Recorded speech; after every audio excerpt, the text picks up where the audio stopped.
Hey guys, I did a video a few weeks ago talking about protocols for doing spiritual work, where I talked about how if you're doing any type of energy healing or divination, you should always make sure you're doing that when you're in a clear state of mind and you're grounded and everything like that, so you can have the best possible experience. So I recommend going back and watching that video. And I wanted to do a little bit of a follow-up today, talking about how important it is also to cleanse your tools, any tools you may be working with. I want to show you guys an example here of how our healing tools can really pick up our energy. If you can see here, this is a quantum quattro crystal that I sleep with under my pillow. I use it in my own healing, and you can see there's some dark spots on the crystal, and that's because the crystal has picked up my own dark energy and absorbed it. So that's just a visual representation of how our tools can really absorb our energy. And so it's important to make sure that we're cleansing our own energy efficiently, as well as the tools we're using for our energy work.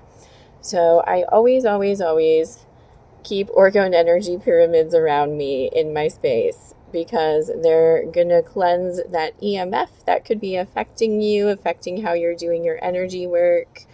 And so I always keep these around. I make and sell them in the Etsy shop at kellybrynhealing.com, because yeah, the EMF pollution can really drag you down and affect your ability to do your energy work as well. And you actually don't need to cleanse these, but you can, if you want to, you can cleanse them with the sage smoke or run them under cold water every once in a while. But these are going to cleanse the EMF that could be affecting your ability to do your energy work. And then from there, any tools you're using, you want to make sure you're cleansing them. Your crystals, for example, you can cleanse them with some sage, Palo Santo smoke, some herbs. You can spritz them with an aura spray. I make aura sprays and sell them in the Etsy shop at kellybrynhealing.com. They're made with plant, crystal, and flower essences. Or you could use something like Florida water and spray your tools down with that. Use a smoke. You can always cleanse with reiki. There are energetic ways to cleanse your tools as well, but always cleanse your tools. And especially, for example, I practice shamanism based on Mesoamerican traditions, and I do limpias on people using food like an egg or a garlic or an onion, or even like flowers, plants.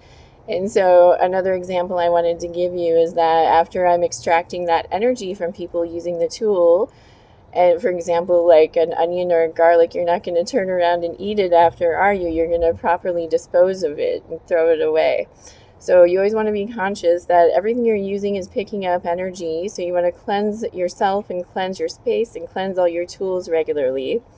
And for example, if you're using like a feather to sweep away energy, you can spritz that with an aura spray or Florida water, and that'll help to cleanse all your tools. So I hope that makes sense. If you want to book a Reiki or shamanic healing session, you can do so under the Energy Healing Services tab of my site. My book, Synergy, A Modern Healer's Guide to Complete Bioenergy Wellness, is available on Amazon, has tons of great info. So I hope that was helpful. Have a good one.